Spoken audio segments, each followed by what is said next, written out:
Dear Excellencies, distinguished guests, ladies and gentlemen, good morning to all.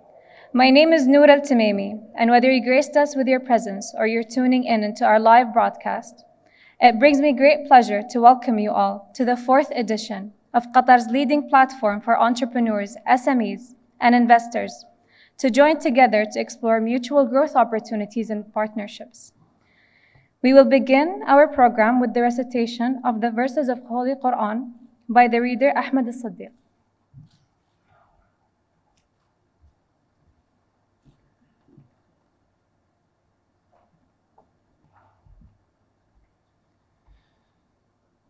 أعوذ بالله من الشيطان الرجيم. يا أيها الذين آمنوا اتقوا الله حق تقاته ولا تموتن إلا وأنتم مسلمون واعتصموا بحبل الله جميعا ولا تفرقوا واذكروا نعمة الله عليكم إذ كنتم أعداء فألف بين قلوبكم فأصبحتم بنعمته إخوانا وكنتم على شفا حفرة من النار فأنقذكم منها كذلك يبين الله لكم آياته لعلكم تهتدون ولتكن منكم أمة يدعون إلى الخير ويأمرون بالمعروف وينهون عن المنكر وأولئك هم المفلحون ولا تكونوا كالذين تفرقوا واختلفوا من بعد ما جاءهم البينات وأولئك لهم عذاب عظيم يوم تسود وجوه وتبيض وجوه فأما الذين اسودت وجوههم أكفرتم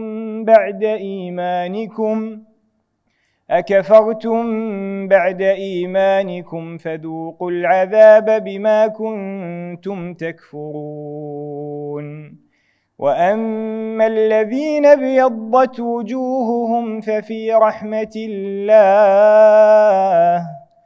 هم فيها خالدون تلك آيات الله نتلوها عليك بالحق وما الله يريد ظلما للعالمين.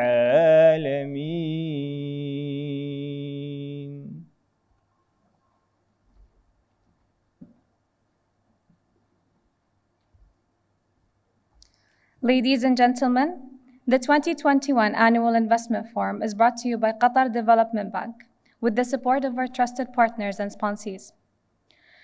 We would like to thank our strategic partners, Qatar Investment Authority, and our platinum sponsors, Qatar Free Zone Authority, the Investment Promotion Agency of Qatar, and the Qatar Financial Center for helping us put together yet another fruitful edition, which features a rich agenda that includes the much anticipated investor pitching session and a hyper-relevant panel discussion that we believe will help take your success to the next level and present you with new avenues of growth for you and your stakeholders alike.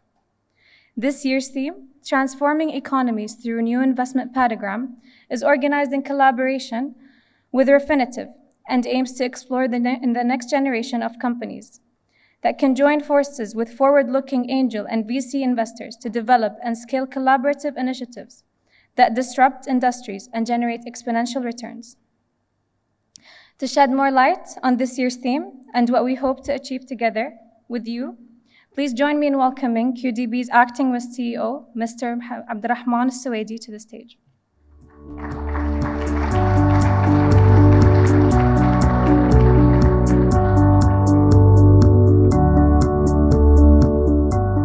Assalamu alaikum wa rahmatullahi wa barakatuh. صباحكم بالخير جميع.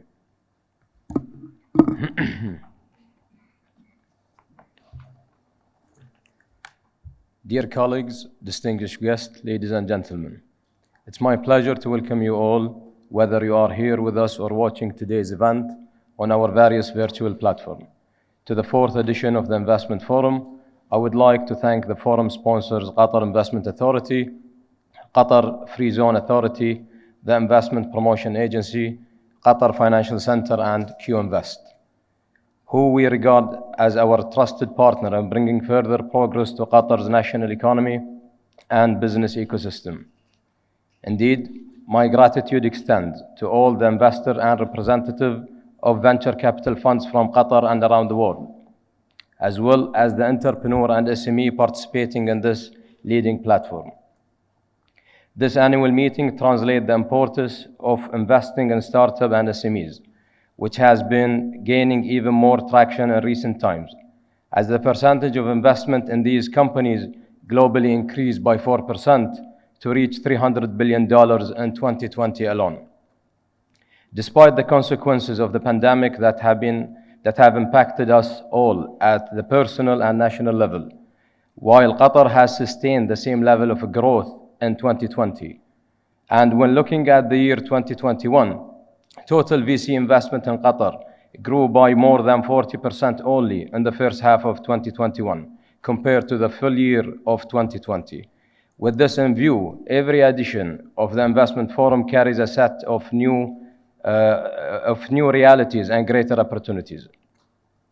Ladies and gentlemen, the fourth edition of the Investment Forum is held under the theme, Transforming Economies Through a New Investment Paradigm, complementing and building on the success of its predecessor by introducing highly relevant and pivotal topics that aim to explore a new horizon for the next generation of SMEs to collaborate with angel and VC investors toward transforming industries and enhancing the investment environment in Qatar, while advancing the country's status as a prominent investment destination, where our current and future clients and stakeholders can continue to leverage the myriad of opportunities offered by the state of Qatar, which today ranks as the third safest country in the world in the Global Finance Safety Index 2021.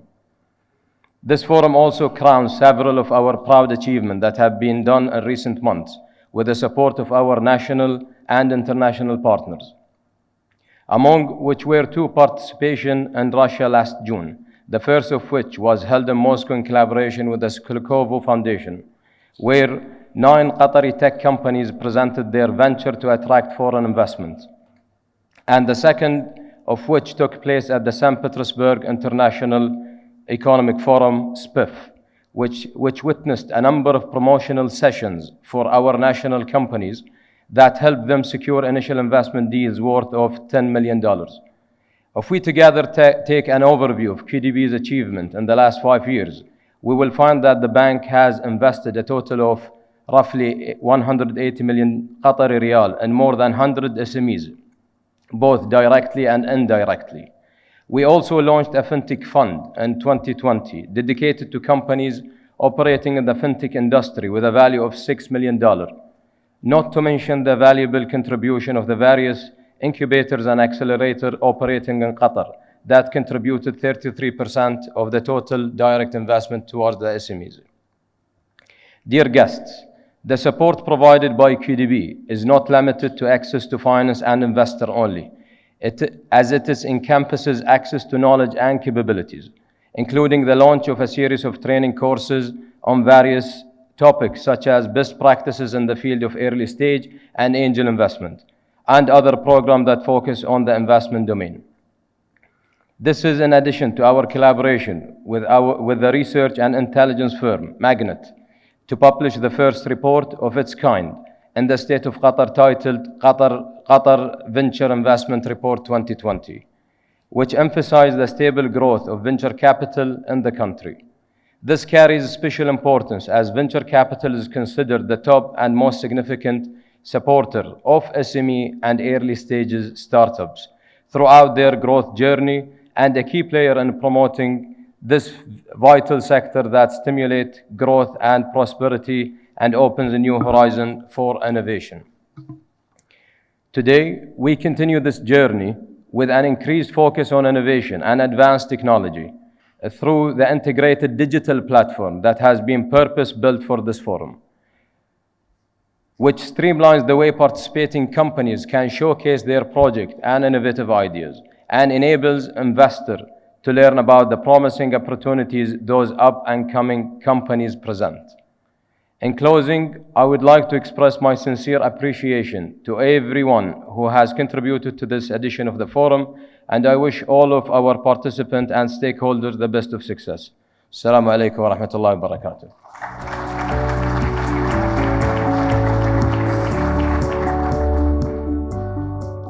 Thank you, Mr. Abdurrahman, for your insightful remarks and leadership. Ladies and gentlemen, as you have come to expect from us, we are always bringing new experiences, ideas, and upgrades to the investment forum. With every edition, this year is no different. With that said, and for its 4th edition, we are proud to announce the launch of the new and enhanced version of the Investment Digital Forum platform, which has been connecting fast-growing startups and investors all around the world since its initial launch in 2020. To show you what we mean, I invite you to watch this short video so that you can start taking advantages of this new feature.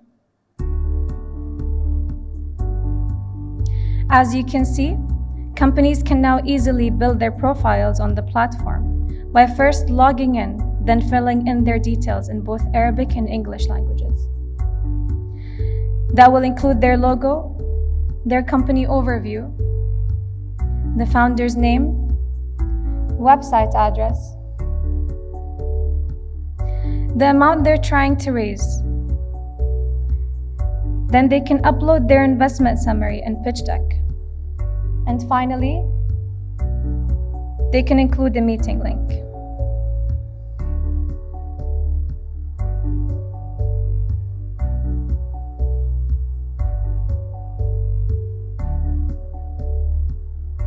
This then allows investors to view a full listing of pitching companies upon logging in, learn more about each company, and set up virtual meetings with its founders with one simple click.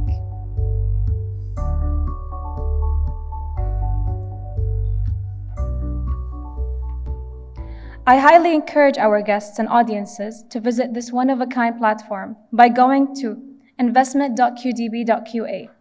The digital platform is still available after the forum, and QDB will continue to add more company profiles, so stay tuned by visiting the platform today.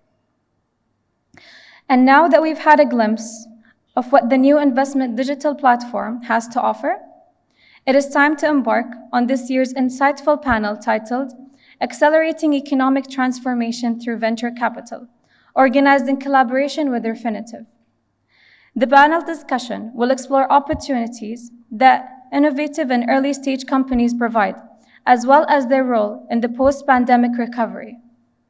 To tell us more about this session, I would like to please welcome to the stage Reuters Editor-at-Large, Mr. Axel Thurfall, who will be moderating the panel discussion.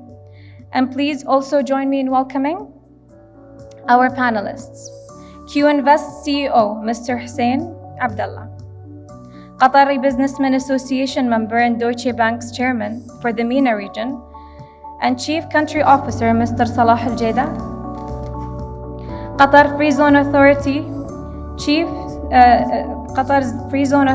Chief Operating Officer, Mr. Fahad Zainal.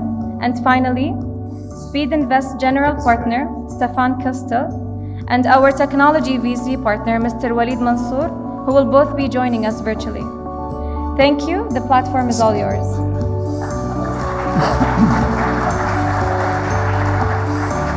Thank you very much indeed, and welcome everybody. I am really thrilled that Reuters and indeed Refinitiv can be part of this impressive program today. So thank you to QDB for making that happen. We've got a really super panel lined up for you. We're still waiting for one of our speakers, as you can see, who's coming in virtually. And after that, you're going to hear some pitches from, I think, 10 companies. So that will also add to the excitement after the break. Ahead of the pitches, our aim with this panel, I think, is to set the stage, if you like, in a realistic all of your cards on the table way. We are, as we just heard, going to examine the risks and rewards of VC as an asset class, how VCs and angels can help local companies source the funding they need. What are they looking for, particularly in this innovation hungry environment? How excited should we be about the opportunity, not just in the region, but very much here in Qatar? And what can we learn from the successes and indeed the failures elsewhere? All of this, of course, in the name of transforming economies and driving growth. So lots to discuss. Just quickly before we start, I think what stood out for me in my preparation calls with the panelists was, on the one hand, a real sense of excitement about what is happening in Qatar and what could happen, what that could turn into. But I think, importantly, and these guys especially will know what I'm talking about here, there was a keenness to really tell it how it is, an eagerness not to sugarcoat anything, and a recognition there is much to gain from drawing on the experiences of other jurisdictions. So I think we're going to hear some frank viewpoints this morning. It's going to be a spirited discussion, which is exactly the sort of discussion I think we need. So welcome to all of you. Fahad Zainab, let me kick it off with you with more of a context question, I guess. What are you doing to increase VC activity in this market? What do you need to do to make to nurture the right environment here? Well, good morning, everyone. I'm honored to be here today. I think, like all the institutions in Qatar, we are trying to offer some offering to bring some foreign direct investment to Qatar. We all complementing each other. We have a different offerings. I think in the Qatar Free Zone, we do have like a state-of-art infrastructure that can attract a lot of investment to Qatar. We are offering a very user-friendly environment, legal environment, self-regulatory environment, many incentives for the investors to come with the very competitive land rates, LIUs already established and ready to be to run, operationally. So that's what we have. We have certain aspects of the offerings that we do, and then there are other platforms that Qatar is working on to bring this capital venture to Qatar. There is a balance here, though, right? Making sure governments provide, on the one hand, the right support, while not stifling creativity and entrepreneurship. How do you find that balance? How well is Qatar doing in finding that balance? I think it's striking a great balance between the different entities. Each one of them trying to attract, which serves their objectives and the strategic initiative that they are here for, to diversify the economy. I think it's very well balanced. Yeah. Okay. Salah, let me bring you in here, and I want to get all the investors' viewpoints on this. Before we speak specifically about Qatar, let's just speak generally about ecosystems that work for you guys. What are private investors? What does the private sector need to see? What sort of support is absolutely paramount for you when you consider an investment? Salah, go ahead. I would assume that from the entrepreneur point of view, he would like to attract capital to allow this new initiatives to go beyond his level of competent in terms of providing the necessary money. But what comes complementing that is the know-how of the venture capital. I always assumed that venture capital not only can provide money, but can give you niche capability that you would not be able to bring, i.e. attract you to expand beyond borders, allow you to merge and acquire support entities that can bring further value, open up a new horizon, brings level of competence within the organization to a standards which is not familiar with the entrepreneur, limited knowledge and experience. So I really would assume that venture capital, beyond their ability to allocate government or semi-government money into the venture, they must bring value to this entrepreneur who came probably from nowhere, who created a niche ability thinking that he can reach the moon with it, but with his limited knowledge and experience, he is really stagnant in a certain situation. So when we heard Abdurrahman indicating, and now we've been hearing the specialized firms or the specialized allocated venture capital that Qatar has came up with, where is their niche and how valuable are they for the entrepreneur? And that's really constantly becomes the question in mind when you want to really bring those venture capital, those entrepreneurs into the regional, the local scene, the regional, and hopefully on a global scene.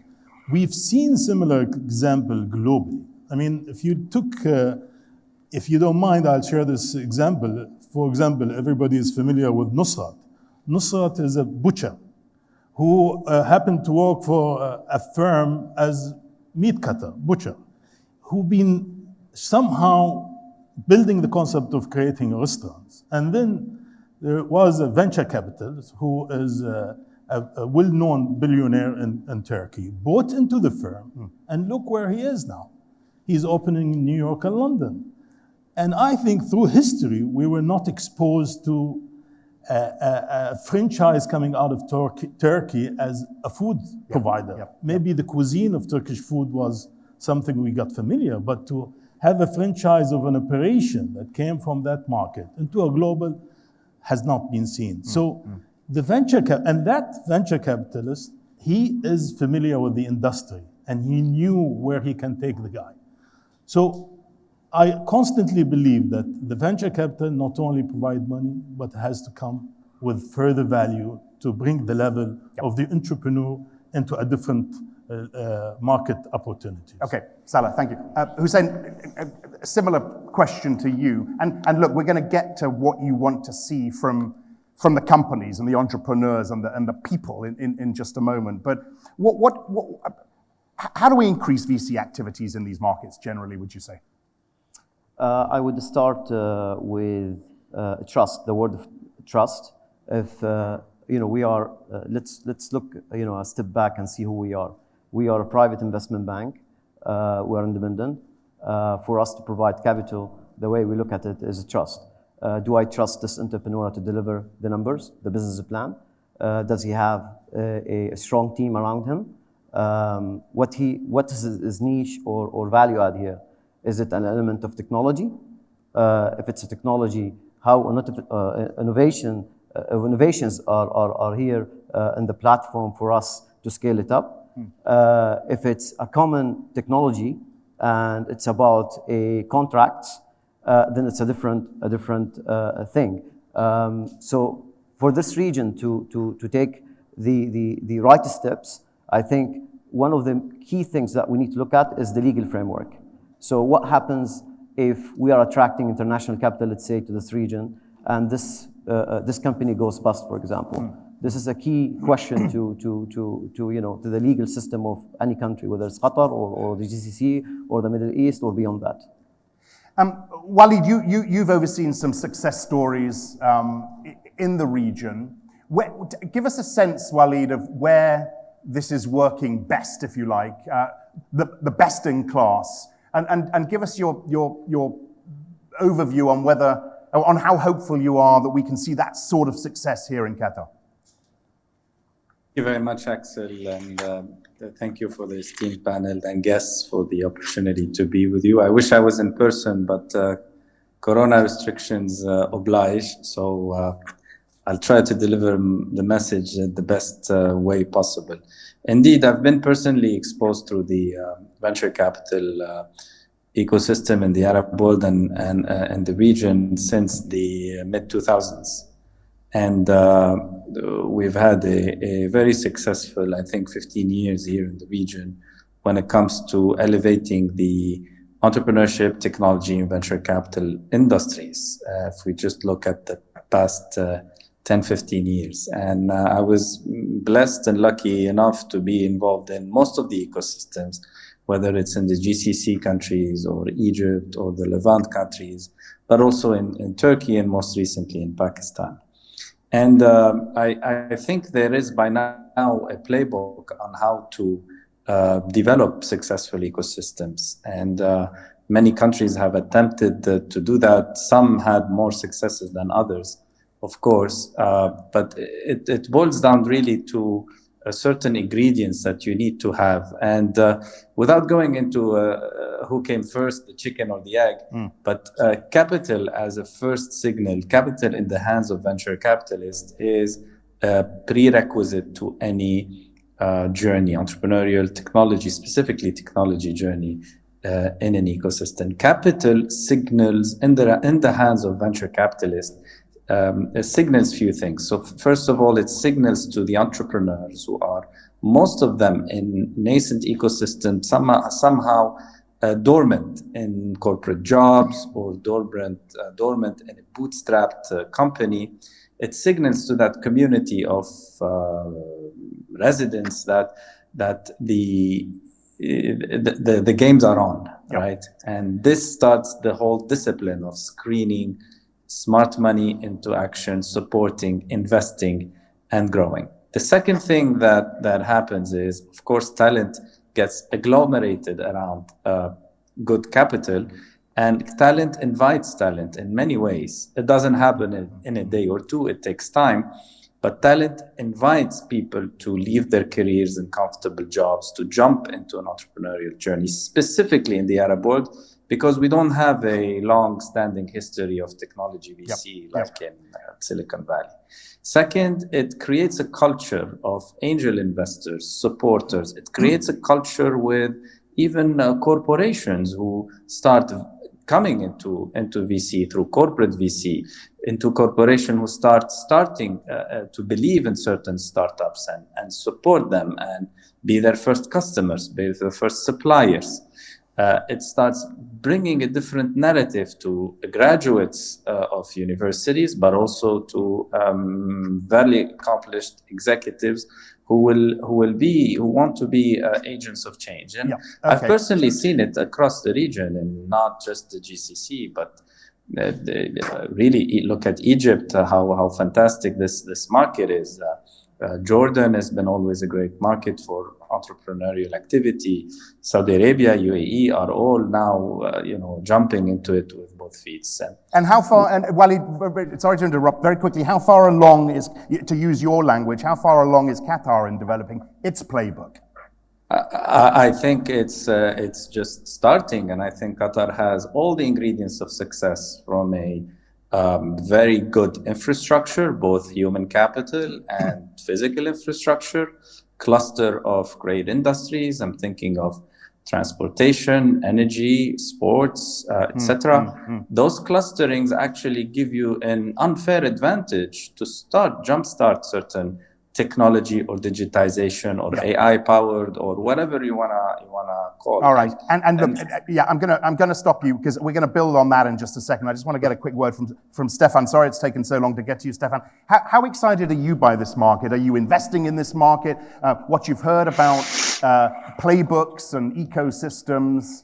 How excited are you by the Qatar market? Well, first of all, I hope you can all hear me. Yep, we can hear you loud and clear. Fantastic. It's a real pleasure, let me tell you, to be here at the Qatar Investment Forum. We're building on a very trusted and good relationship, in particular with QDB. Speed Invest and QDB have been collaborating almost 4 years now in a very good way. And through Speed Invest, let me say that QDB is already part of a very successful European ecosystem and now global ecosystem. We've got 5 unicorns, and Qatar is part of that. And let me go straight into the topic. I think Just looking, first of all, I'm 100% convinced that it's only a question of time until Qatar will have its first unicorn. If you look around the world, unicorns are happening everywhere. In Europe, we have 65 cities that now boast unicorns. You can see, and these are sometimes extremely small cities with much less capital available than Qatar has.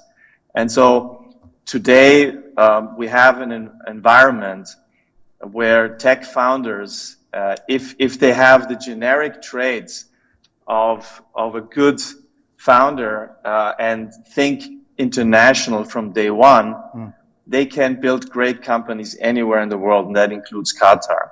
Now, specifically, I would say, looking at Spinvest, I mean, I've started to invest obviously where we come from, which is German-speaking markets. And so our first success cases were there. We then expanded to markets like UK, France, and 4 years ago, we started to go global. And so now we're investing in places like India, Indonesia, Nigeria, Brazil. And of course, we're highly interested in the GCC region. There are massive success cases here. We've seen Souk, we've seen Kareem, we've seen Fari. Yep. There's a bunch of Turkish success stories. Again, it's a question of time, and we're Stefan, very excited to look at the region, of course. What do you want to see happen in this market here that we're sitting in now before you really pile into it? Look, I think it has a lot to do with chance and a bit patience. And honestly, I think the Qatar is doing the right thing. They have started to invest in other funds like us to learn. We have brought founders to Doha multiple times. It puts Qatar on the map, right? And that's super important. And it takes a little bit of time. But what are we looking for? I mean, I think, the founders that will start the first unicorn in Qatar don't necessarily have to be from Qatar. They could be from anywhere in the world. I think we've seen since COVID a really interesting pattern. First of all, there is global capital going anywhere in the world these days. It doesn't matter where you are. Yeah. And we've seen another pattern. We've seen people really migrate to the best places to start a company.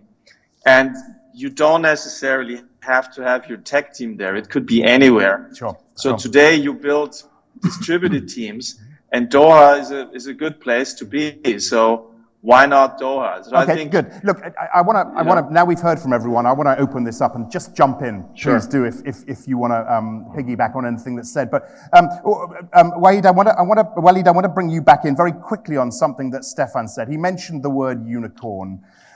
Do we get very quickly, Wahid? Do we get too fixated on finding unicorns? And I think of Anhami, for example, which is not a unicorn, which has done extremely well. Do we get too fixated on this? We can't hear you. Hold on one second. Go ahead.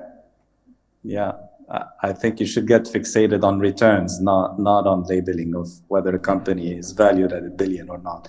What's important as a venture capitalist are two things: are returns to my LPs and a thriving entrepreneurs community that is gonna always come back when there's a new story in town. Those are the two elements of that business. And whether you have a dragon or a unicorn or any other imaginary animal, what matters is it's nice for the media, it's great for the ego, but what we focus on are returns and entrepreneurs. Yeah, Hussein, you agree with that? Because I remember on our call you talked about unicorns as well, and it's about finding the unicorn here in the region. It's about finding the unicorn here in Qatar. Is it really that important? Look, let me start from where we started. We also supported from QInvest the first unicorn from this region, which is Swivel, which is based out of Dubai. Egyptians, founders, one of them was our ex-colleague in QInvest, so we're as firm proud of that. If you look at Qatar, here, the government or the government-related entities are the real players in the market.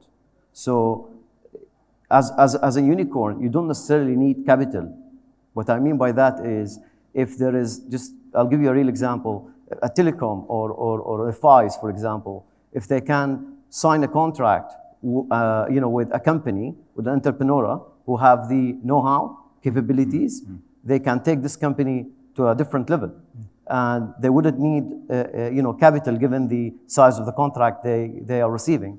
So it's not only capital, but it's a number of things. It's scalability is about having a contract in hand, and then putting the right team, adding on the team, then the know-how and capabilities, and building to the next level. So I would agree, yes, for us to develop this market, we need to identify the companies and we need to support them to take them to the next level. Okay, and we'll come on to identifying the companies in a second. Salah, just a quick word from you on the environment here in Qatar. When we spoke a couple of days ago, and I wrote this down because you said we need to declare that we're not there yet. We mustn't be afraid to make that declaration. I think that is important. Your message was, look, let's take a breath here. Let's take a step back and assess where we are here in Qatar. That doesn't mean you're not hopeful or excited about where it's going, but what do you want to see now? Well, first and foremost, I mean, you're talking about unicorns. I always believe that venture capital has to probably get into 4 or 5 or 6 or 10 and probably strike 2 as the right deals. This is not about extending a loan and taking security. This is about investing. And investing, you need to bring the firm to the second level and go beyond that. What has been created in Qatar, there is a huge commitment from the leadership. It's obvious. There is a money allocated, there is a mission statements issued by DVC. And if you read through that mission statements, it's driven more to support international firms coming into Qatar, which I don't understand, but that's a mission statement. So if you go and analyze... But it's a start though, isn't it? I mean, maybe you need to start. Well, venture capital is a startup. If I'm gonna go to India and find out a startup and see them to extend their business into Qatar, you need another firm to do that. You need an investment bank, but you don't need a sovereign fund that is dedicated to bring value to the local economy, looking beyond borders. So you're saying the premise is wrong then for VCs? The mission is wrong. The mission is wrong. Okay. How would you respond to that? Well, I'll leave it to the experts, but we have a mission, we have a vision that to attract these technological firms that to come to Qatar. So somehow we need to start somewhere. So that's how we will start. That's what we believe in. Go ahead. But I don't think this event is about venture capital taking Qatar money into the international market. If that's the case, then I'm addressing the wrong issue, or we're talking about the wrong issue. If we really are dedicated here to see the entrepreneur that will allow Qatar to diversify away from oil and gas, let's talk about venture capital supporting the local initiative. If we see that those local initiatives will only succeed by complementary international operation, let's see how we bring that value and merge them together.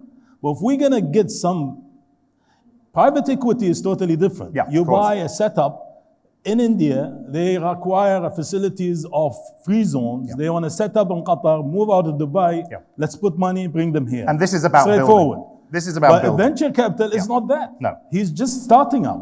He needs to scale, and that scale needs funding, and needs support, and needs a know-how, and needs some sort of a long-term commitment.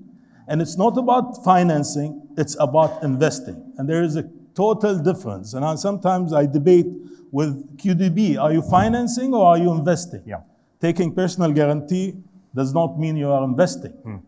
It means if you fail as a business, I'm gonna nail you. Waleed, is the mission wrong, as Salah was saying? I mean, yes, we get the investing point, we get the scalability versus profitability point as well. Is the mission wrong, and how critical is it to write that so that we start on the right path?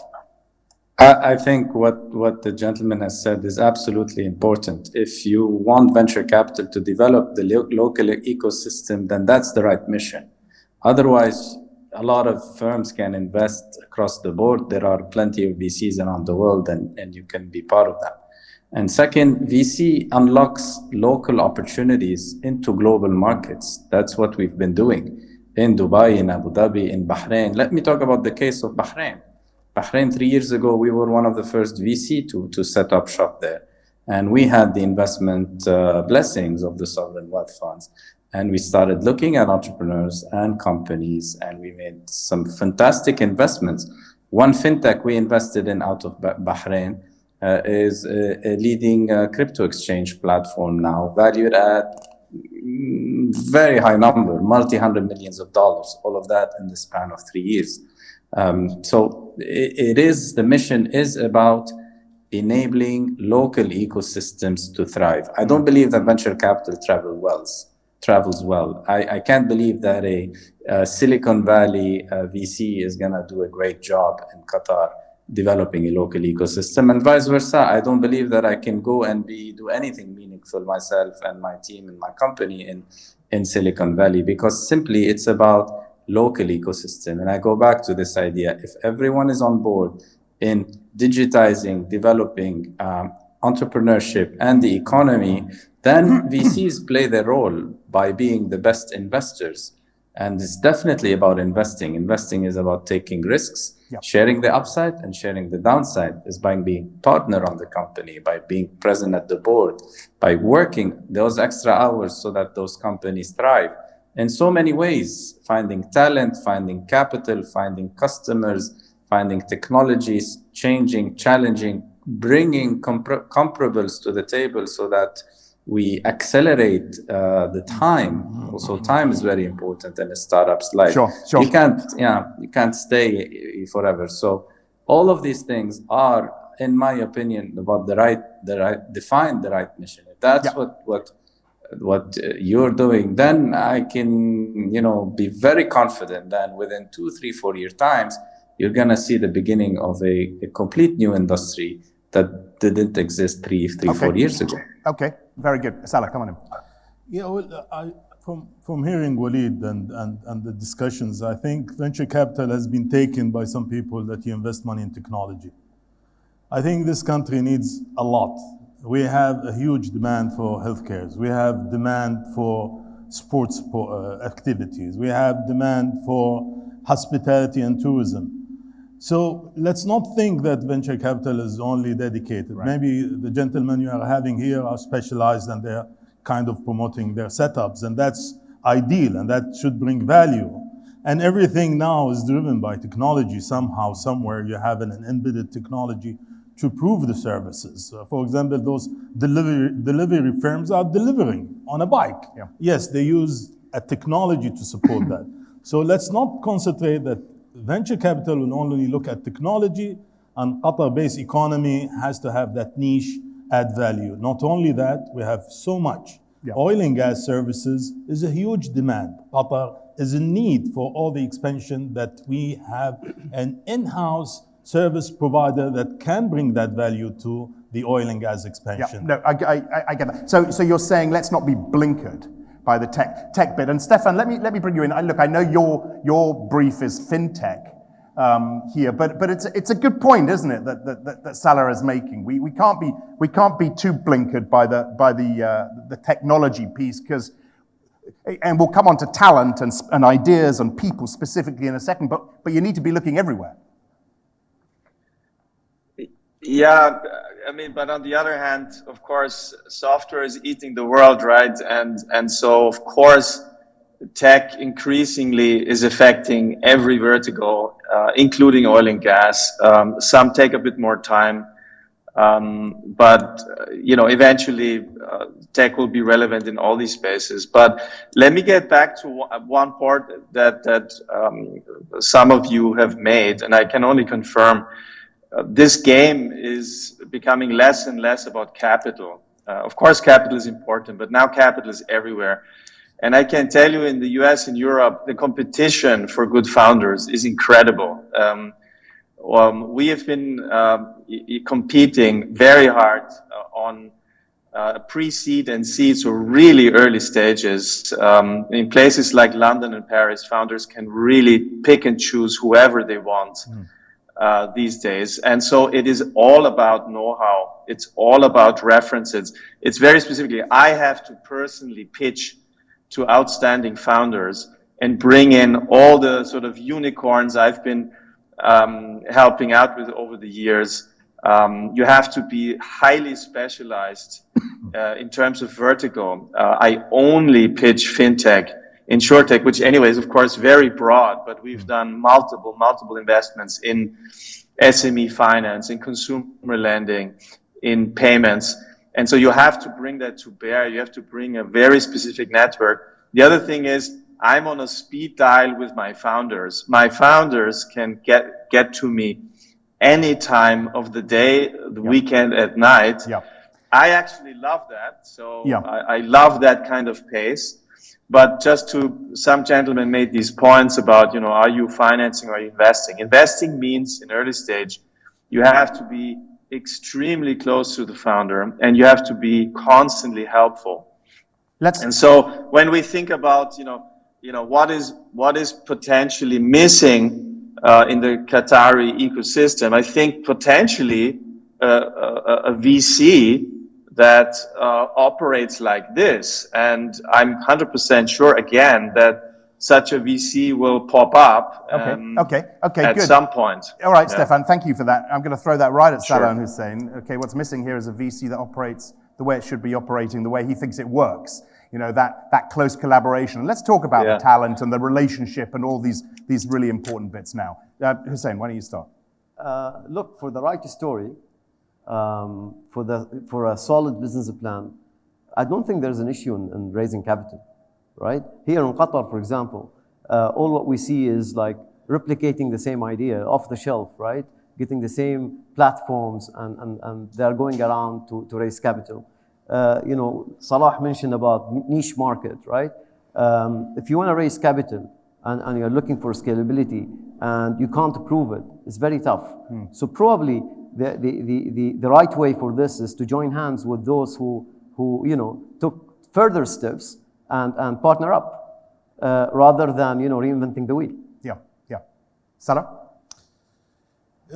I take it that technology is becoming the base of every kind of business. But to be honest, if we created a facilities service firm led by venture capital, state of Qatar, and claim that this firm is going to be the leading firm to service all the stadiums in Qatar for the events, that firm can be in the future helping all facilities kind of thing. So not only technology is the base, but your sponsor has to provide you that entry level, to provide you that glory. So you don't need capital, fine. Probably you add technology, okay. But the entry level for you to become a recognized firm, working with QE or working with the rail facilities or working with the sport, it is an entry to the real market. And that's where your venture capital, not only providing capital, not only providing you the niche technology or the add value, but also the entry levels. So this is what really we need to complement. And this is what Qatar can flash beyond others investors when they come to be the venture capital partner. Very quickly, Hussein. On that, basically, we, for example, in the QInvest, we're trying to automate everything. Digitalization is something which we're looking for. If you look around you here, I mean, we don't find a local player to help us with that, right? It's automatically we'll go to the international market. And what we are saying here is in other spaces, like you have the fintech and you have the telecoms and etc. There are players in the market who could be a potential unicorn. If they pay attention to them, then we have a case. I've been selfish because I've kept the questioning to myself. So if there are questions in the audience, just raise your hand, I'll come to you. But there's a few other bits and pieces. I'm going to get in trouble for running over as well. But look, we've got a few minutes left. We've got 10 companies pitching today. They're scattered around the room. So let's talk very quickly about, You know, and I think it was, I forget who it was, I think it was Waleed who said that we invest in people, not ideas. So let's talk a little bit about what you want to hear from these people.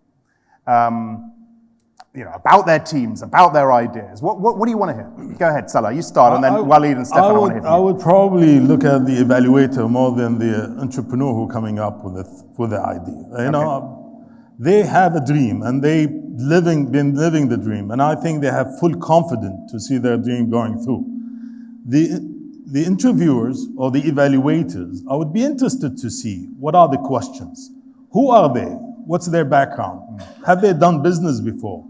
Do they understand the angle of this business? Have they been in the diversified challenges that this individual, this entrepreneur is going to face going forward? So beauty contest is about understanding how to evaluate beauty. And for me, everybody who present themselves, they will make sure that they look good before coming to presentation. So not only I will challenge those individuals and look at them, I would really be interested to see the panel or the individual who are going to evaluate. And as we shared over the phone, if it's about my end of the month salary and I'm an employee of an entity that have a venture capital and I have no stake, and I'm sure those gentlemen earns beyond the salary, and if they have no stake into this decision making, what does it take? Say no. So at least we save headache. This individual doesn't look good. His idea is repetitive. We don't have an angle and qatar for it. But if there are people who have gain in the decision making and value creation will eventually create value to them, the decision process will be different and the management of this venture capital will be different to see it reaching the end and becoming a successful operation. Stefan and Waleed, I want to get your thoughts on what Salah's just said, but also, Stefan, one of the things you said to me in our prep calls was if you start a business in Qatar, you have to, from day one, have regional ambition. I mean, how high up on the list is that for you? It's high up, and I have a bit of an echo. No, okay, it's good now. It's high up my list, but even higher is the founder teams. I mean, funny enough, if I look at all our unicorns in the portfolio, none of those founders have had any idea about the vertical that they started. And we're talking about insurance. WeFox is the leading insurtech in Europe today, over 3 billion valuation. They're making 300 million revenues. And the guy had no clue about insurance, but he clearly saw the opportunity. And the point is that they started off, with generic skills of a startup founder, which is like going through the wall, not being stoppable, just being super resilient, being very smart about things, of course. And then he added insurance expert. Later on, he added insurance experts.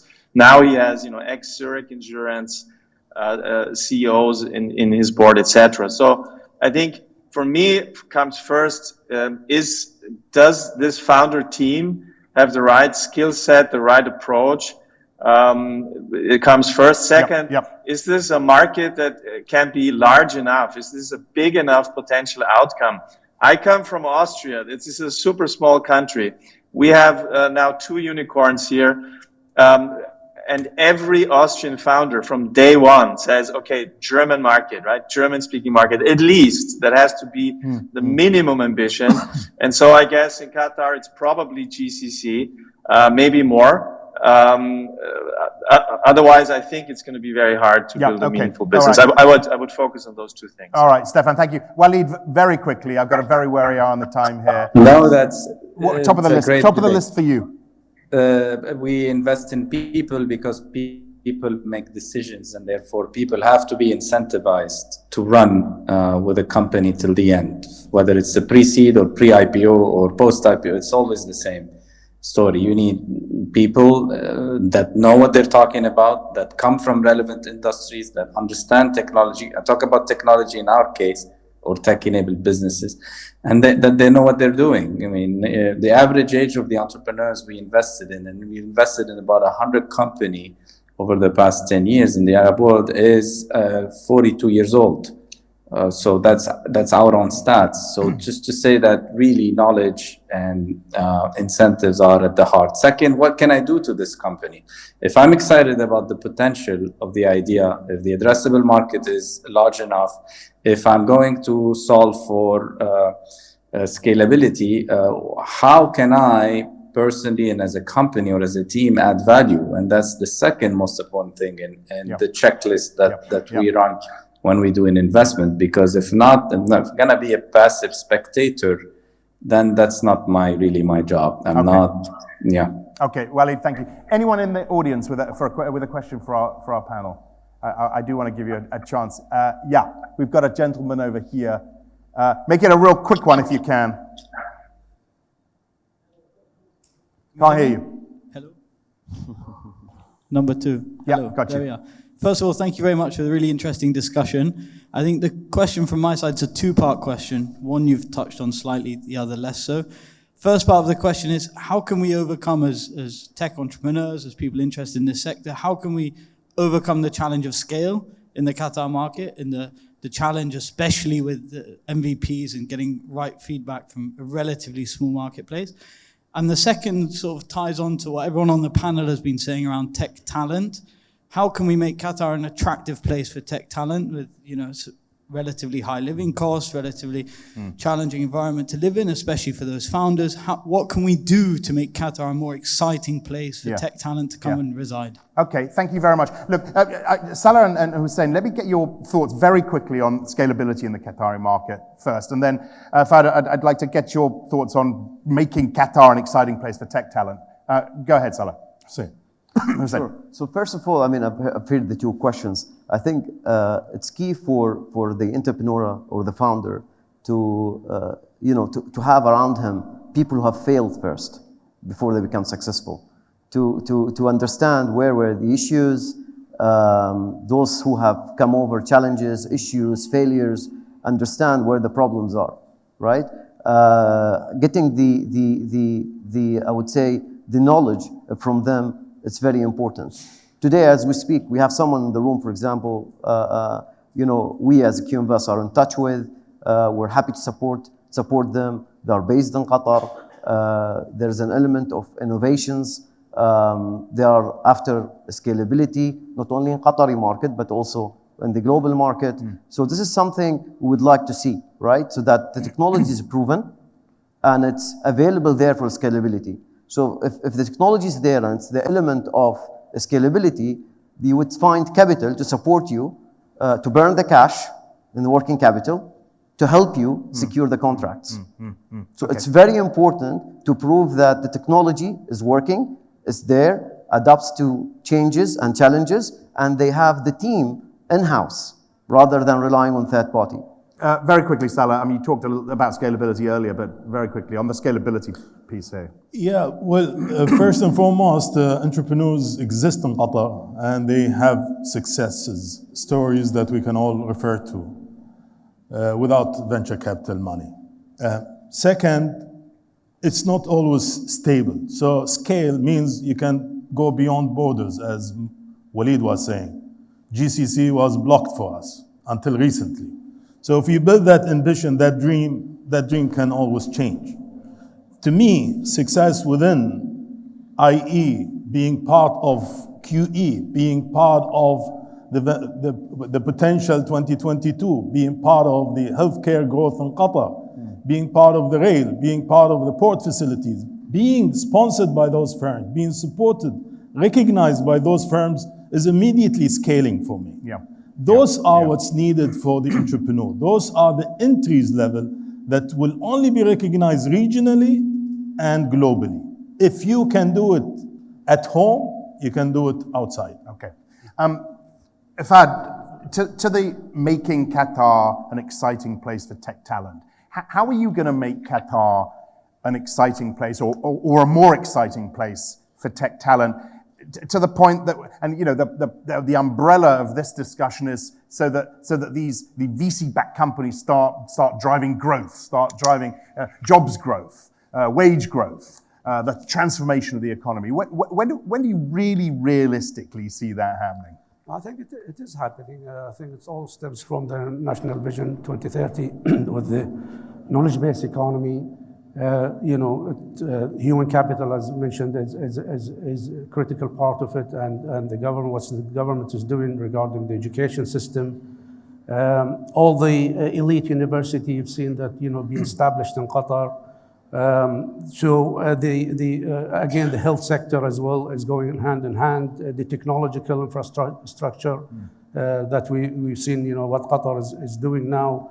The research and development that's is happening. I've just had a discussion with Qatar University that they had about 7 research and development centers in Qatar, and all the other university as well. I think all of that is a base for attracting technological talents to Qatar. Okay. Look, anyone else out here? Yeah, a very quick question from the gentleman there. Excuse me.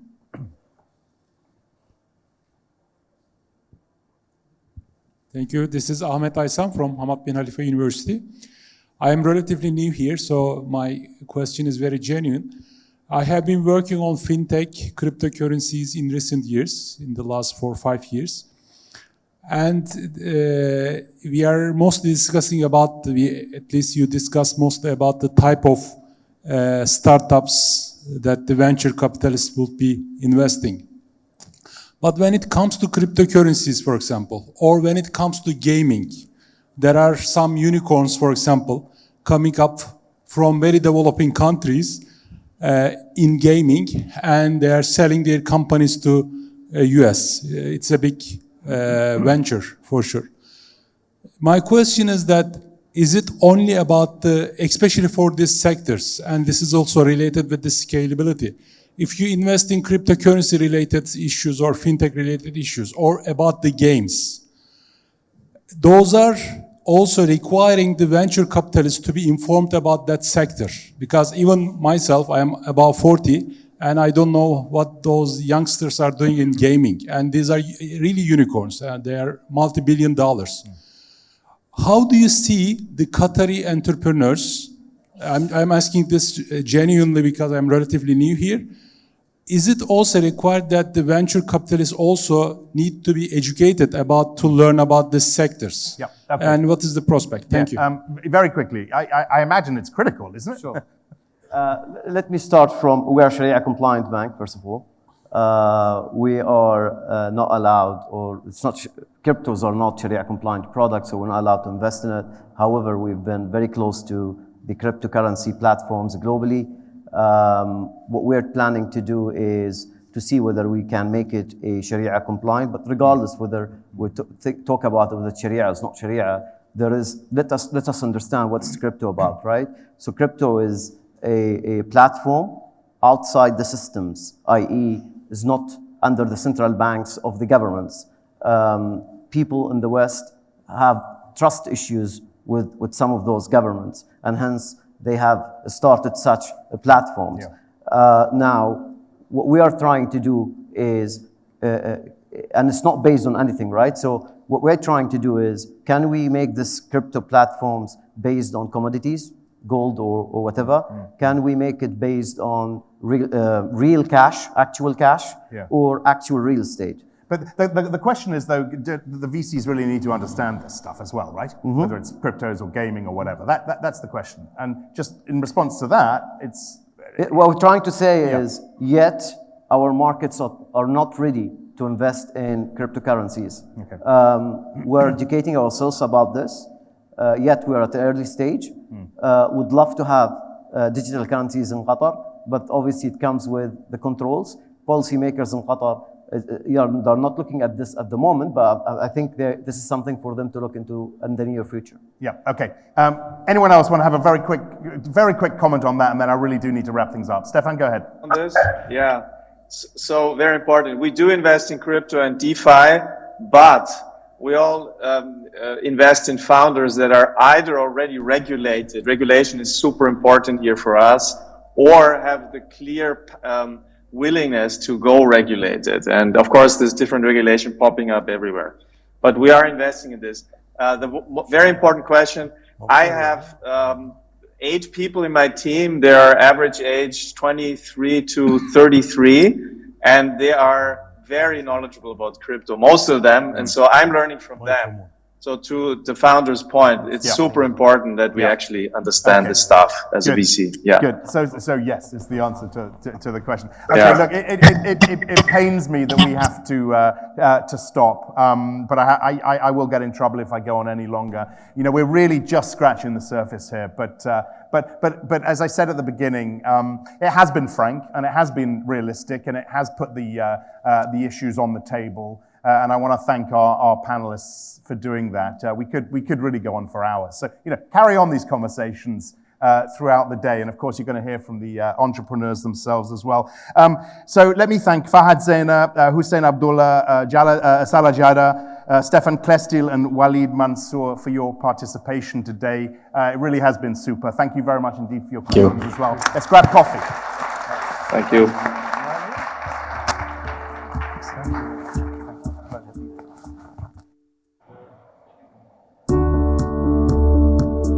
Thank you, dear panelists, for your fruitful and interesting discussion. I am sure these insights will be of great help to our entrepreneurs in their business functions, negotiations, and interactions. For the next part of this session, we will be having our companies present to the investors, and also we'll be having an MOU signing in a bit. But before that, we'll take a short 10-minute break. I'll be announcing a comeback after that. Thank you, everyone.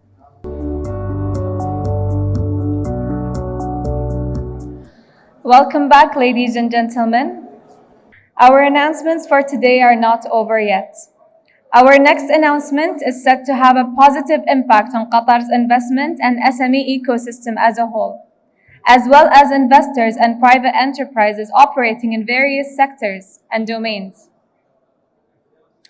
To this end, QDB is joining hands with Qatar Financial Center to organize a joint initiative and training programs and exchanges of knowledge in the domains of SME development, investment attractions, and capacity building.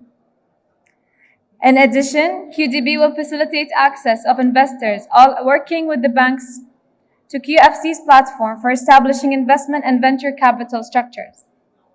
While QFC facilitates access for firms registered on its platform to QDB's incubators, accelerators, and investment programs, both parties will also work together on the venture capital industry expansion and fintech sector development.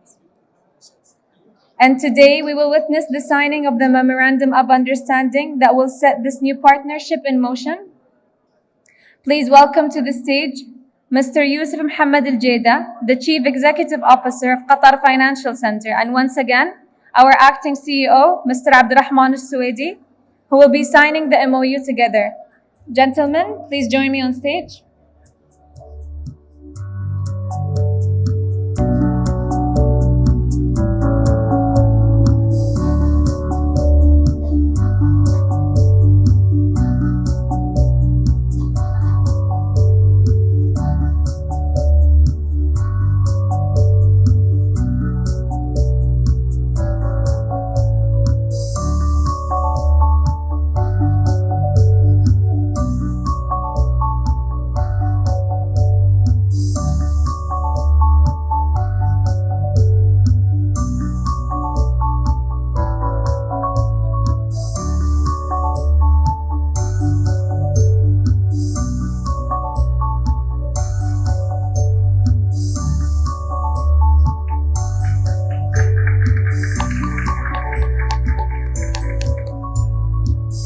Thank you, Mr. Suwaidi and Mr. Al-Jada. We are looking forward to the first fruits of this important collaboration. It is now time for the forum's most anticipated segment, our pitching sessions. This year, the representatives of 10 companies at different stages of growth will be presenting their innovative business ideas to investors in what could potentially mark a major step in their success journeys as entrepreneurs and a turning point in realizing their business ambitions. Each company will have 3 minutes, and investors will have the chance to meet our participating entrepreneurs at the end of the session at their respective stations to discuss potential investment opportunities and learn more about each company. So without further ado, let's welcome Fassirli to the stage.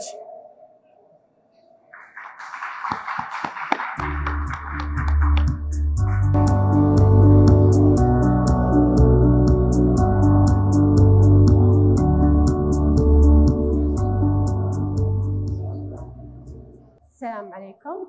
Nawfal Mansouri, founder of Fassirli. I believe each one of us heard recently, probably from his family related or friend zone, a divorce case.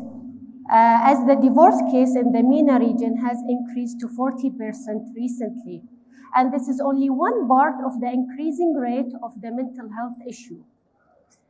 Youth population in the MENA region, 1/3 of the population in the MENA region know at least someone suffer from mental health issue.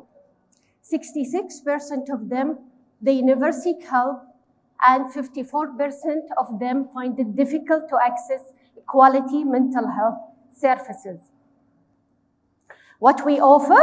We offer a bridging tool that connects a professional therapist and coaches to personnel with consultancy needs at competitive prices.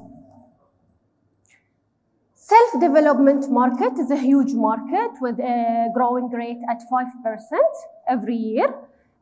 Fassirli want to be responsible at least for 1% of that for the next 7 years, which is 150 million. We proud ourselves with our Fassirli values, transparency, availability, diverse services, and confidentiality. Diverse services like coaching, therapist, psychologist, among the other services. Also, the availability of our consultant. We have a lean business model that guarantee 24/7 availability of the consultant and confidentiality of the communication because we secure the communication. Our revenue model is a commission base, depend on the contract with the consultant and the value of the consultant in the market, and depend on the bargaining, it will vary from 30 to 60%. Since we launched our product in 2020, we generated 56,000 in revenue, completed 6,000 booking, and we have a registered customer more than 28,000 in the MENA region. The good traction that we have, each 61 of our customers who use our service come at least for a second time. We want to raise by December 2021 $250,000 to generate a revenue by December 2023, 500,000 in revenue. We will deploy this amount for product development, R&D, hiring, and marketing.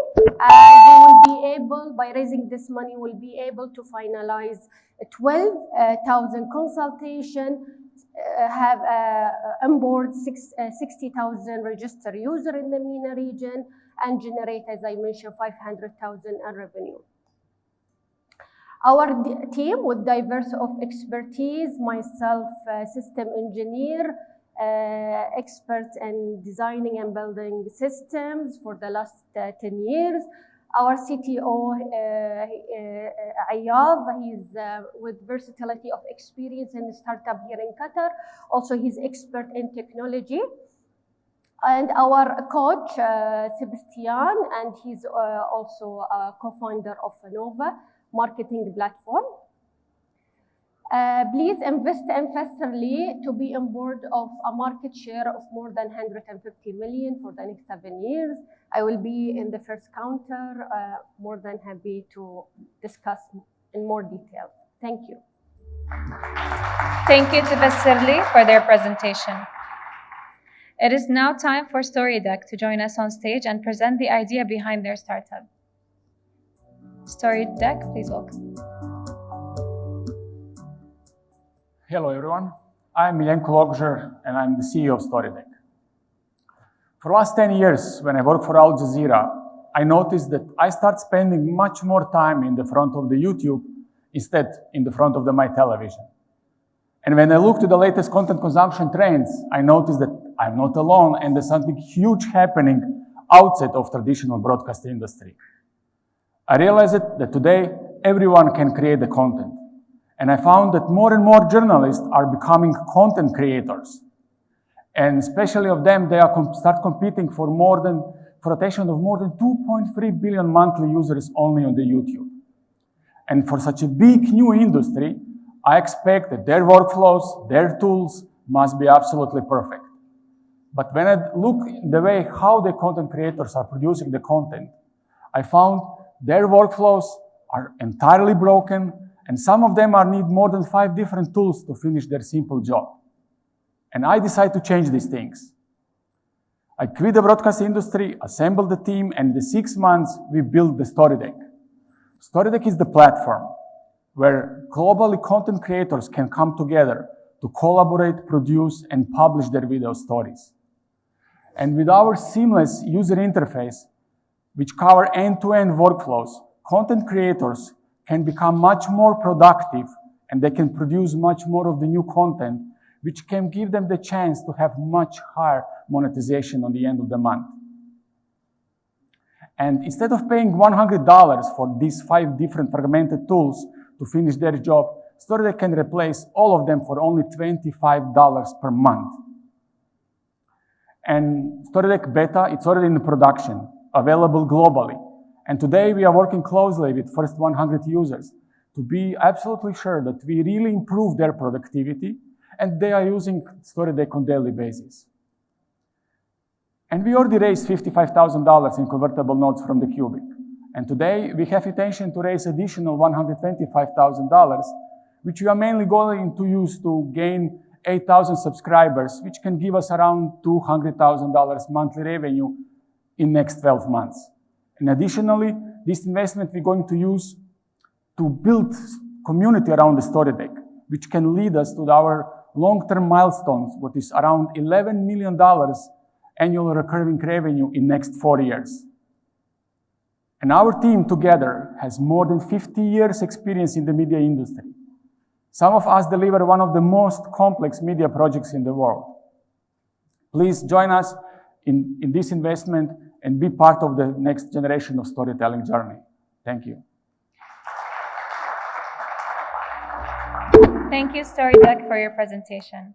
And now I would like to call Debito to the stage for their presentation, please. The platform is all yours. Hello, everybody. My name is Hijaz, and I'm the co-founder of Debito. Debito is a platform for digitizing traditional grocery stores. We provide them tools to digitize their operations, and we partner with them so that together we can offer new services that these grocery stores were not able to offer to their customers before. So broadly speaking, we do 2 things. We digitize their existing operations, and we provide them tools to increase their existing revenue. In 2019, we launched a credit management system targeting the grocery stores in low-income communities. Today, we have got more than 200 stores using that service, and it is generating a monthly recurring revenue of $8,000 in subscription revenue. In 2020, we launched International Mobile Top-Up Service. Today, that service is being used by more than 250 stores, and that is generating a net commissions revenue of $10,000. Investors, there are several services like this that a traditional grocery requires. We want to create a suite of such services, and we want to get into the market so aggressively that every store in Qatar, every store in GCC should have at least one Debito product or service. Our total revenue for 2021 is nearly $200,000. With a plan to go aggressively into the market and with a plan to increase our product line, we are expecting this revenue to be nearly $1 million by next year and $10 million in 2024. On top of this, we want to offer something innovative to the market. Majority of the people living in this region, they do not have a credit card. If they want to buy a flight ticket, for example, they need to go to a travel agent and pay $25 more than what you and I am paying just because he doesn't have a credit card. We want to bring a change to this. The idea is that you can buy any product or service online and you can do the payment at the grocery store. Similarly, we have a plan to provide buy now, pay later service to this market. That's a buzzword right now, and it is like an almost $1 billion market, and it's growing. So we have a framework whereby we use the existing merchant-customer relationship and offer buy now, pay later service to this market. These are huge opportunities. We are raising $1 million, and we are going to use this money for product development, sales, marketing, scaling, expansion. We have a plan to expand to 3 new countries in the next 6 months. We have got the potential. If you would like to know more about us, please come to booth number 3. We are on your right side. Thank you. Thank you so much. It is now time for iBuild to present their startup. Please welcome to the stage. Hello everyone, my name is Mustafa Andif, co-founder of iForBuild. SMEs are under-resourced, and the available resources they can acquire cannot help them to do what they have to do with their business, to manage their business. For the last 2 years, we validated our solution with SMEs and healthcare providers, and they managed to increase the revenue by 20% and save 35% of resources and tech budgets. We build a comprehensive, affordable, easy-to-adapt ARB solution that can streamline processes, ease access to information, increase productivity, and maximize efficiency. Cover general business needs like sales, purchase, accounting, e-commerce, and website, and payroll and HR with a modular package for healthcare providers. As employees are very important asset for the companies, and we found that research found that employee wellness is very important for company performance. We launched an employee wellness ecosystem that can provide more efficiency and provide more productivity for the companies. Our solution starts from $35 per user per month, and the monthly contract per month, and the yearly contract of $1,000 per year. The total addressable market for ARB system is $45 billion. Our accumulative revenue for 2020-2021 is $96,000, and our recurring payments is $5,500, with target revenue by the end of this year of $120,000. Our team has the needed experience with more than 45 years of accumulated experience. Yusuf Al-Mansouri with sales and marketing, Mustafa with tech, and Hajar in customer service and customer satisfaction. We raised $30,000 mid-2019, and we are bootstrapped $60,000 self-investment, and we are raising $300,000 for 18 months as runway to achieve $1 million of revenue. We would love to welcome you on board. Come and join us, and we are here. Thank you so much. Thank you so much for your presentation. Ladies and gentlemen, please join me in welcoming the next pitching startup, Mirsal, to the stage.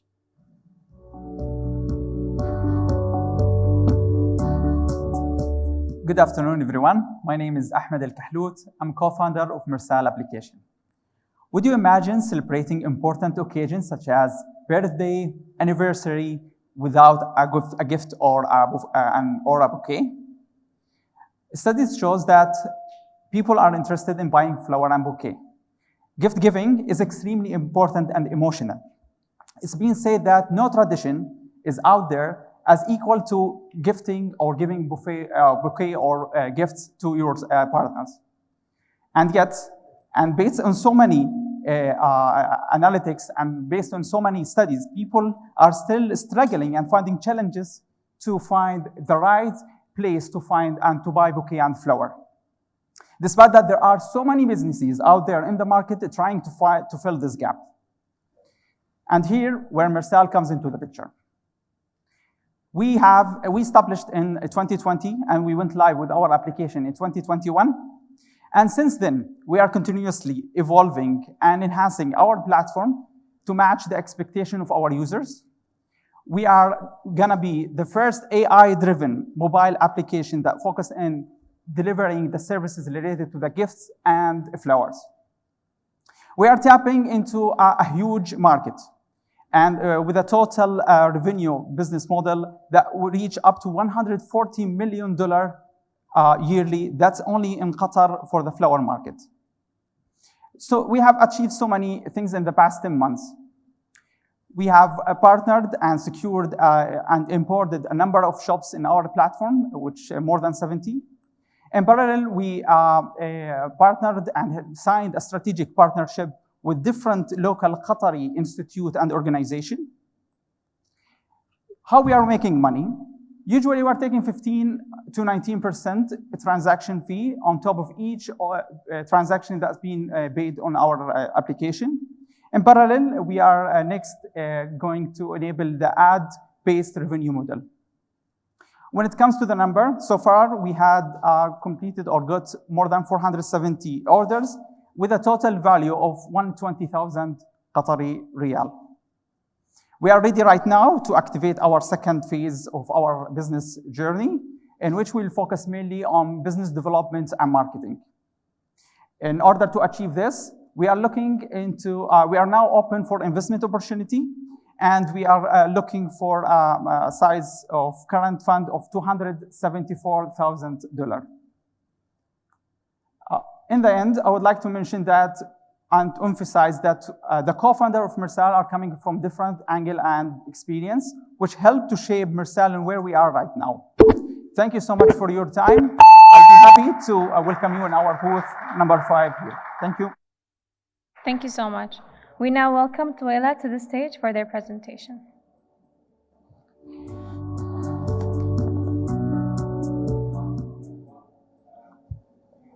My name is Nauman Gul. I am the CEO and co-founder of Tuela Technology. We are a technology company and we build solutions in fintech, e-commerce, and e-health. Due to the growing market demand and for the regulatory reasons, we have transformed our fintech portfolio into a specialized fintech company. Pay2M is our payment gateway platform, which is secure, easy, and reliable that help businesses with their payments. Do you know 52% of the payments in Qatar are still collected manually? And this is due to the existing payment methods require manual intervention. With Pay2M, we help businesses to collect their payment 10 times faster by saving them time, money, and the hassle for onboarding and doing more business. Let me tell you a little bit about what we have reached so far. So we have graduated with the Qatar Foundation, with QDB FinTech Hub program. We are authorized aggregator of Doha Bank. And we are also part of the last final stages of Wave 1, acquiring the first Qatar FinTech license. Our platform is open. APIs and the plugins are readily available for all the major e-commerce platforms. We are also a payment facilitator of Amex and MasterCard. Our platform is in-house built. It is hosted on Microsoft Azure, and it is PCI DSS certified. So far, our business has been great. At the moment, we are processing about $250,000 volume every month, with the total transaction size of 4,000 every month, and our quarterly growth is 10%. But this is just a scratching on the surface. Our target is a MENA region, and we can easily reach higher level of growth. I'm here today to raise $2 million as an investment to accelerate the growth by three times. And for this, we need to invest this money in upgrading our infrastructure, adding new innovative features into the platform, like e-wallet, financing options, and other innovative options to be added to the platform. And we also need to increase our sales and marketing effort into the market. To do this, we already have a great team. Together, we have around 50 years of experience in the banking, in the business, and in the technology domain. We have a great journey ahead, and I invite you guys to be part of this amazing journey. I would be here in my booth to answer any more questions you have. Thank you very much. Thank you so much. It is now time for Sponex to present their company.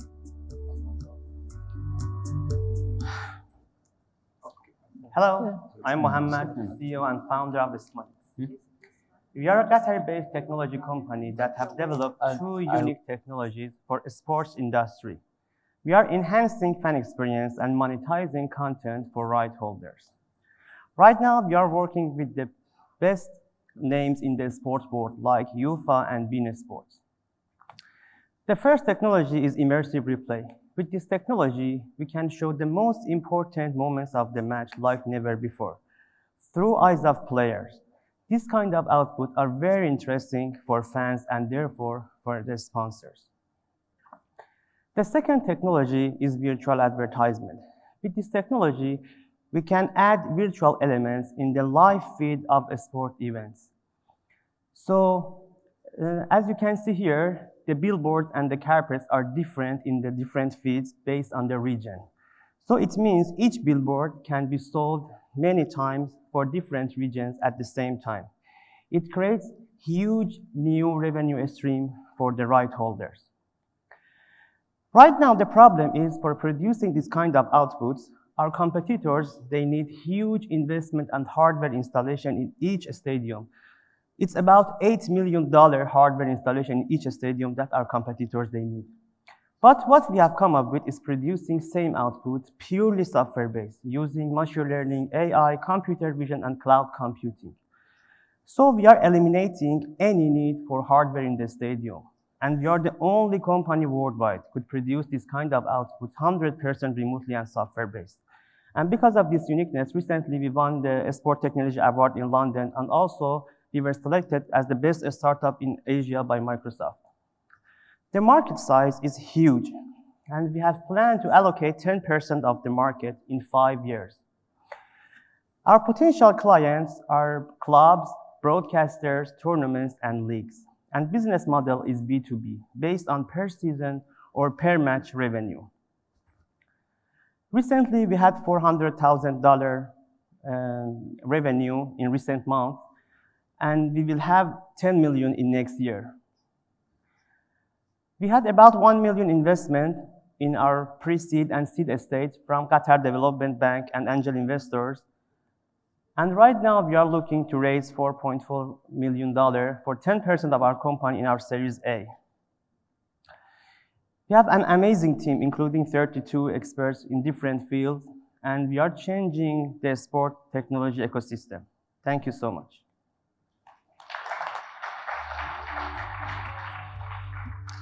Ladies and gentlemen, let's welcome Kerti to the stage for their presentation.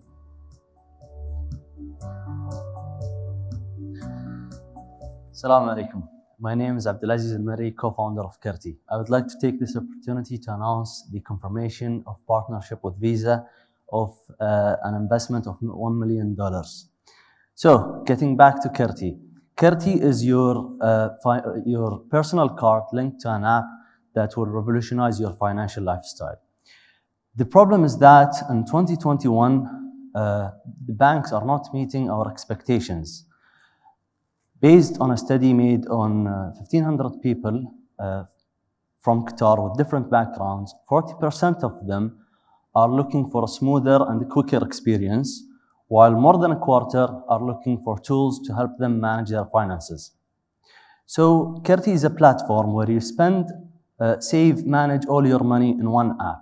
Full financial visibility of all your accounts and cards in one place. Proprietary tech at core, loaded with amazing features. So we will be digitizing and reinventing your financial experience based on 4 key principles. As a fully digital solution, we will keep you on top of your finances with real-time notification, master your money with a smart analytics paired with budgeting tools. peer-to-peer transactions that as simple as starting a chat, included with splittable, sorry. One wallet, all your money in one place, linked with a Kerti Visa card that is accepted worldwide. As a fully digital solution, we'll be fully onboarding customers. So you can be a Kerti user in less than 5 minutes. You can instantly issue your Visa card virtually and then await your physical card. All that while you're at home, comfortable, wearing your pajamas. Imagine how that would be when welcoming around 2 million World Cup fans next year. Our revenue is annual subscription and transaction based on interchange. It's worth highlighting that Qatar's card payments exceeded $24 billion from Visa cards only. We have had strong attraction so far to date. We incorporated in March 21, joined Qatar FinTech Hub, an ongoing partnership with a local bank for BIN issuance, and a letter of intent already signed. Moreover, as I mentioned, a strategic partnership with Visa to expedite in Qatar and scale globally. Our team, my partner, Mohammed Suleiman, cybersecurity professional, myself, Abdulaziz Marri, project engineer at North Oil Company, and the technical and advisory support that we have. Currently, we are asking for our pre-seed, we are asking for $1.5 million to cover our development, operation, and payroll. We would like to welcome you all to our booth to know more about Kerti and to have a look at our prototype. Thank you all. Thank you so much. Last but not least, we'll be learning about at-home doctor. Assalamu alaikum, ladies and gentlemen. Imagine you're a parent and your child broke high fever just in the middle of the night. What will you do? Would you pick your car key and drive to the nearest hospital and just wait? Or just pick your phone? At Home Doc, we offer affordable telemedicine and home visiting doctors on demand. Not only that, medication delivery as well as laboratory home services. The way it works is really simple. All you have to do is to pick a service from our mobile app, and your consultation starts right away with a call from a nurse who's going to assess your medical condition and assure non-emergency before your booking gets confirmed with one of our doctors. We're not a marketplace or a doctor's booking platform. We're a dedicated team of 50+ doctors and nurses, ready to cater for 80% of your healthcare needs without the need to leave your home, without the need to leave your premises. We're trying to eliminate the unnecessary trips to hospitals and clinics, and by that we're reducing the carbon emissions. Last year, we successfully saved 35 tons of carbon dioxide from getting into the atmosphere through our effective teleconsultation services. Our customers are both consumers and businesses, and we have seen more than 50,000 patients in the last 5 years. We're growing, and our revenues are growing steadily. This month, our revenue will exceed $100,000, and we are thriving in a post-COVID world with a gross rate of 210% year on year in terms of bookings. This exponential user adoption is purely organic. We spent zero marketing cost since June till date, and 60% of our daily bookings are coming from existing customers. This is explained by this phenomenal Net Promoter Score that reflects consistency in delivering our service and the continuity and stickiness of our customers to it. We successfully raised $4.3 million in the past 3 years from 10 institutional and reputable angel investors. This year, with more than 17 doctors booking taking place in Qatar, and the new compulsory insurance law that will have a drastic impact on the addressable market to almost the whole population. Also, the release of our new application, the whole new front end that will leverage the user experience and take it to a whole new level. We are raising $5 million, of which we have secured 500,000. I'm Hisham El-Fishawi, one of the founders and the CEO. I'm backed up with such an amazing team, and we have what it takes to make it happen. If you came here looking for this, we have a plan to become the first health tech startup grown out of Qatar. If you want to learn more, please visit us at the booth right there in the corner. Thank you very much. Thank you so much. Thank you to the entrepreneurs that have taken the time to present their companies. We hope the session was exciting for you and insightful for our audiences here and at home. I would like to remind the audiences that you can learn more about the pitching companies and arrange virtual meetings with them by visiting the new platform on investment.qdb.qa. In closing, we would like to once again thank you, our strategic sponsors, Qatar Investment Authority, and our platinum sponsors, Qatar Free Zone Authority, Investment Promotion Agency of Qatar, and Qatar Financial Center, for making this year's edition a success. And last but certainly not least, thanks to you, our dear audiences, for joining us today through our live broadcast. For now, we conclude the 4th Investment Forum by inviting all investors with us here today to meet with our participating startups in the dedicated Meetup networking area. We wish you a productive engagement. Thank you, everyone.